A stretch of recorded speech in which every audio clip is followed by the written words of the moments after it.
जय हिंद दोस्तों। कैसे हैं आप लोग। आज हम ज्यामिति के बारे में जानने का प्रयास करेंगे। तो आइए देखते हैं ज्यामिति किसे कहते हैं। ज्यामिति को इंग्लिश में कहते हैं जियोमेट्री। जियोमेट्री दो शब्दों से मिलकर बना है, जियो और मेट्री। जियो मतलब होता है भूमि और मेट्री मतलब मापन। तो प्रारंभ में भूमि का मापन करने के लिए इस विधि को प्रयोग में लाया गया। ठीक है, तो देखिए इसको ही रेखा गणित के भी नाम से जानते हैं। तो देखिए ज्यामिति भी दो शब्दों से मिलकर बना है, ज्या और मिति। ज्या मतलब भी होता है भूमि और मिति मतलब मापन। तो प्रारंभ में लोग भूमि को मापने के लिए जिस विधि का प्रयोग करते थे तो वही क्या है, ज्यामिति या भूमिति। ठीक है, तो आइए देखते हैं। इसमें बिंदुओं, रेखाओं, तलों और ठोस वस्तुओं के गुण, स्वभाव, मापन और उनके अंतरिक्ष में सापेक्ष स्थिति का अध्ययन किया जाता है। ठीक है, अर्थात इसमें बिंदु से लेकर रेखा का निर्माण कैसे होता है, उसके बाद किसी तल में किसी क्षेत्र को कैसे मापना है, या ठोस वस्तु को कैसे मापना है, ठीक है, या उसका गुण कैसा है या उसका स्वभाव कैसा है, उसके बारे में हम अध्ययन करेंगे। तो देखिए जैसे मान लीजिए ये कोई बिंदु हो गया। ठीक है, तो ये किसी तल में होगा या कोई स्पेस में भी हो सकता है। ठीक है, मतलब अंतरिक्ष में भी हो सकता है। तो देखिए, तो इसमें कोई आयाम नहीं है, अर्थात ये कोई डायमेंशन नहीं है इसमें। देखिए, और उसके बाद यदि हम को लंबाई सिर्फ मापना है किसी वस्तु की, तो देखिए ये एक डायमेंशन हो गया लंबाई। ठीक है ना।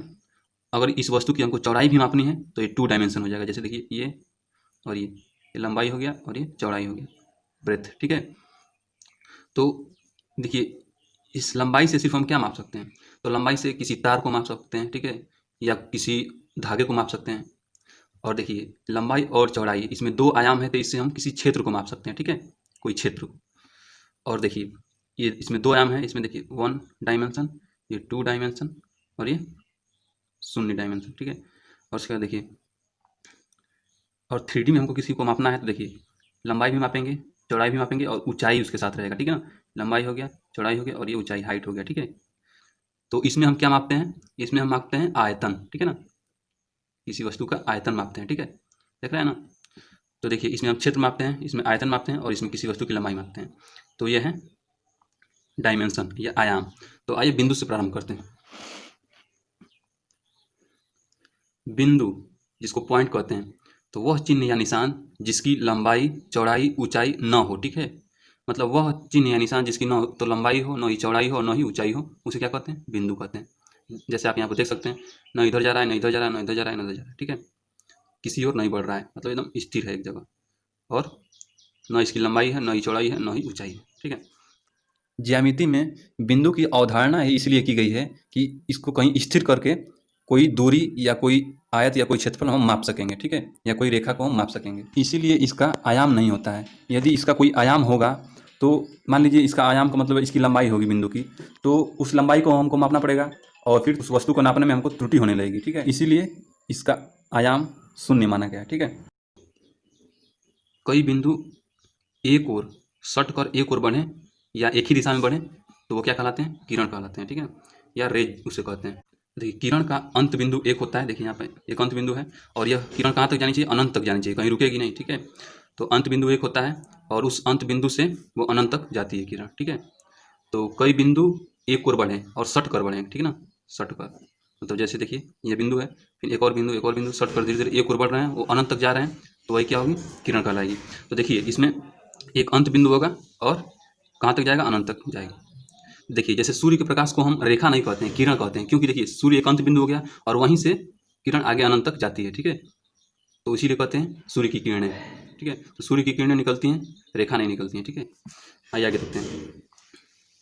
तो किरणों का हम मापन नहीं कर सकते, मापन नहीं कर सकते क्योंकि अंत बिंदु पर तो हम इंची टेप लगा सकते हैं, लेकिन किरण अनंत तक जाएगी जिसकी कोई सीमा नहीं है, तो कहाँ तक हम मापेंगे, नहीं माप सकते हैं। ठीक है, आगे देखते हैं। आइए देखते हैं रेखा, जिसको इंग्लिश में कहते हैं लाइन या सरल रेखा। ठीक है, कई बिंदु सट कर दोनों दिशाओं में अनंत तक बढ़े तो रेखा बन जाती है। ठीक है, अर्थात मान लीजिए ये बिंदु था तो एक ओर बढ़ रहा था तो किरण, अब दोनों ओर मतलब विपरीत दिशा में दोनों ओर बढ़े तो क्या हो जाएगा, उसे ही रेखा कहेंगे। तो देखिए बिंदुओं का ऐसा समुच्चय जो अनंत तक जाए, दो दिशाओं में जाए। ठीक है ना, विपरीत दिशाओं में, जैसे पूर्व और पश्चिम में, तो अगर पूर्व में एक ओर जा रहा है तो पश्चिम में जाना चाहिए, तो वही क्या कहलाएगी, रेखा कहलाएगी। रेखा का मापन नहीं कर सकते क्योंकि इसका कोई अंत बिंदु नहीं होता है, ठीक है। जैसे देखिए रेखा इधर बढ़ रही है अनंत तक जा रही है, इधर बढ़ रही है अनंत तक जा रही है, तो कहाँ तक हम इंची टेप लगाएंगे, नहीं लगा पाएंगे ना, अनंत तक जा रही है, इसलिए इसका मापन नहीं कर सकते। उसके बाद आता है रेखाखंड। तो रेखाखंड को इंग्लिश में कहते हैं लाइन सेगमेंट, ठीक है। तो रेखा का कोई भाग या खंड रेखाखंड कहलाता है, ठीक है। जैसे मान लीजिए ये रेखा इधर जा रही है और ये रेखा इधर जा रही है, तो दोनों अनंत तक जा रही हैं, तो इसमें हम कहीं से काट दें, देख रहे हैं ना, दो जगह से, तो वो रेखाखंड हमको प्राप्त हो जाएगी। जब तक किसी रेखा का खंड नहीं किया जाएगा तब तक उसको मापा नहीं जा सकता, ठीक है। अगर रेखा को अगर हम खंड नहीं करेंगे, भाग में बांटेंगे नहीं, तब तक उसको हम माप नहीं सकते। अब देखिए, अब यहाँ से यहाँ तक हम काट दिए, अब इसको हम माप सकते हैं। खंड करने पर ही अंत बिंदु मिलेंगे और उन अंत बिंदुओं को मिलाने पर मापन संभव होगा, ठीक है। देख रहे हैं ना, यहाँ पर दो जगह से काटना पड़ेगा तब रेखाखंड प्राप्त होता है, ठीक है। एक जगह से काटने पर किरण प्राप्त होती है, ठीक है। जैसे देखिए इधर भी जा रही है, इधर भी जा रही है, और यहाँ से हम काट दें बस एक जगह से, तो ये किरण प्राप्त होगी एक, और इधर भी एक किरण प्राप्त होगी, ठीक है। और दो जगह से काट देंगे तो रेखा प्राप्त होगी। आगे देखते हैं। भूमि का बराबर तल समतल कहलाता है, ठीक है। और भूमि के ऊपर जो आकाश है उसको विषम तल या अलग तल या आकाश कहते हैं, ठीक ना, आकाशीय या अंतरिक्ष कहते हैं। तो देखिए समतल को बराबर तल या फ्लैट सतह भी कहते हैं। तो आइए रेखा के प्रकार के बारे में जानने का प्रयास करते हैं। तो देखिए इसको कहते हैं क्षैतिज रेखा, अर्थात धरती पर पड़ा खंभा, जैसे धरती पर कोई खंभा गिरा हुआ है और सीधा फ्लैट है तो वो क्या होगी, क्षैतिज रेखा होगी, जैसे देख रहे हैं। और यह 180 डिग्री का कोण बनाएगी, ठीक है। तो देखिए कागज पर जो पंक्ति की रेखाएं होती हैं वो क्या होती हैं, क्षैतिज होती हैं। पंक्ति की रेखा जैसे ऐसी होती है, एक पंक्ति, दो पंक्ति, तीसरी पंक्ति, ठीक है। तो ये यहाँ की।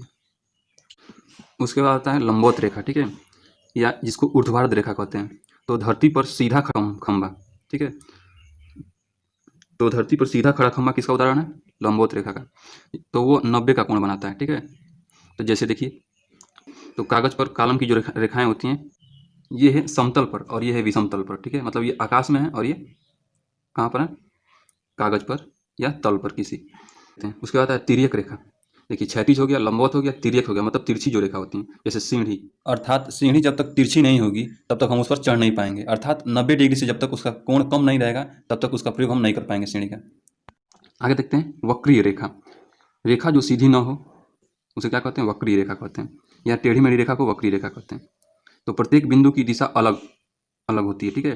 जैसे देखिए ये रेखा है, ये क्या है, वक्री रेखा है, और देखिए इसमें प्रत्येक बिंदु की दिशा अलग है। जैसे ये इस बिंदु की दिशा इधर है, फिर आगे वाले बिंदु की दिशा थोड़ी सी मुड़ जाएगी, फिर आगे वाले बिंदु की दिशा थोड़ी सी और घूम जाएगी, इस तरह घूमती जाएगी, ठीक है।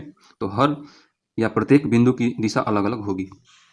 तो इसको भी दो भागों में देखते हैं, समतल पर और आकाश में। तो समतल पर समतलीय वक्र, जैसे कागज पर टेढ़ी मेढ़ी रेखा, ठीक है। और आकाश में या विषमतलीय वक्र में दो खंभों के बीच के तार, जैसे ये एक खंभा हो गया और ये एक खंभा हो गया, और दोनों के बीच का जो तार होता है तो देख रहे हैं वक्र के रूप में जा रहा है। तो यही है रेखा के प्रकार। पहला क्षैतिज रेखा, अर्थात भूमि पर जो पड़ा खंभा होता है वो क्षैतिज रेखा का उदाहरण है। उसके बाद लंबवत खंभा, तो धरती पर जो सीधा खड़ा खंभा होता है वो लंबवत रेखा का उदाहरण है। उसके बाद तिर्यक रेखा, अर्थात जो हम सीढ़ी का प्रयोग करते हैं उसको तिरछा करके ही प्रयोग करते हैं, ठीक है। उसके बाद आता है वक्रीय रेखा, ठीक है, अर्थात टेढ़ी मेढ़ी रेखाएं। प्रतिच्छेदन बिंदु, वह बिंदु जिससे होकर दो या दो से अधिक रेखाएं जाती हैं प्रतिच्छेदन बिंदु कहलाता है। प्रतिच्छेदी रेखाएं, एक रेखा यदि दूसरी रेखा को काटे अर्थात छेदित करे तो उसको प्रतिच्छेदी रेखाएं कहते हैं। इसमें दो रेखाएं होती हैं और एक बिंदु होता है। संगामी रेखाएं, जब एक ही बिंदु से कई रेखाएं जाएं तो उन्हें संगामी रेखाएं कहते हैं, अर्थात कई रेखाएं एक बिंदु को प्रतिच्छेदित करें। समांतर रेखाएं, एक ही तल में स्थित वे रेखाएं जो एक दूसरे को कभी भी परस्पर न काटे समांतर रेखाएं कहलाती हैं। आइए आगे देखते हैं कोण के बारे में। तो कोण को कहते हैं एंगल। दो किरणों का अंत्य बिंदु यदि उभयनिष्ठ हो तो कोण का निर्माण करता है, ठीक है। जैसे देखिए ये एक किरण हो गई और ये दूसरी किरण, तो दोनों का जो अंत बिंदु है देख रहे हैं ना, यहाँ पर अंत है, यहाँ से वो आगे नहीं जाएगी, यहीं से एक और जाएगी बस। तो दो किरणों का अंत बिंदु अगर कहीं मिलेगा तो कोण का निर्माण करेगा। दो सरल रेखाएं जिस बिंदु पर मिलती हैं तो उनके बीच झुकाव को कोण कहते हैं। जैसे देखिए दो सरल रेखाएं हैं और कहीं इस बिंदु पर मिल गई तो वह कोण का निर्माण करेंगे, ठीक है। आगे देखते हैं। किरण को हम रेखाखंड के रूप में बना सकते हैं, परंतु हमको मापना तो सिर्फ कोण है, इसलिए यदि हमें कोण के साथ उसकी भुजा की लंबाई भी मापनी हो तब जाकर किरण को रेखाखंड के रूप में बदलते हैं। जैसे देखिए यहाँ पर भी सिर्फ हमको कोण मापना है, तो इससे हमको कुछ लेना देना है नहीं, सिर्फ कोण मापना है तो ठीक है। चलिए, यदि हमको कोण के साथ इस भुजा को मापना है, कोण के साथ भुजा मापनी हो तो ऐसा रेखा चित्र बनाएंगे। जैसे देखिए, यहाँ एक बिंदु हो गया अंत बिंदु, और इसका भी अंत बिंदु हो गया, तो ये क्या हो गई, रेखाखंड हो गई। यहाँ एक बिंदु हो गया और यहाँ एक बिंदु, तो ये रेखाखंड के रूप में प्राप्त हो गई। ठीक है, तो कोण मापने की इकाई अंश है। ठीक है, और अंश को एक बिंदु द्वारा प्रदर्शित करते हैं ऊपर लगाकर। ठीक है, अंश अर्थात क्या होता है, भाग या हिस्सा या पार्ट। ठीक है, आइए देखते हैं कोण के प्रकार। तो सबसे पहले आता है शून्य कोण, अर्थात दोनों रेखाएं क्या होती हैं, एक दूसरे पर पैरेलल होती हैं। ठीक है, एक ही दूसरे पर स्थित होती हैं, ये आगे नहीं बढ़ी रहती हैं, एकदम इसी पर रहती हैं। ठीक है, उसके बाद आता है न्यून कोण, अर्थात 90 से जो कम का कोण होता है उसको न्यून कोण कहते हैं। जैसे देख लीजिए, उसके बाद आता है समकोण, तो 90 अंश का जो कोण होता है वो समकोण होता है। उसके बाद आता है अधिक कोण, 90 से अधिक, देखिए यहाँ 90 होगा, 90 से अधिक और 180 डिग्री से कम, 180 डिग्री से कम के कोण को अधिक कोण कहते हैं। उसके बाद आता है ऋजु कोण, इसको ऋजु रेखीय कोण भी कहते हैं। ठीक है, तो 180 डिग्री के कोण को ऋजु कोण कहते हैं। उसके बाद आता है वृहत कोण, 180 डिग्री से अधिक और 360 डिग्री से कम के कोण को वृहत कोण कहते हैं। उसके बाद आता है संपूर्ण कोण। ठीक है, संपूर्ण कोण का मतलब क्या हुआ, 0 अंश से स्टार्ट हुआ और एक चक्कर लगाकर फिर इसी रेखा पर आ गया। ठीक है, तो कितना डिग्री का कोण बनाएगा, 360 डिग्री का, तो संपूर्ण कोण 360 डिग्री का। तो ये भी जो रेखाएं होती हैं एक दूसरे पर पैरेलल होती हैं। ठीक है।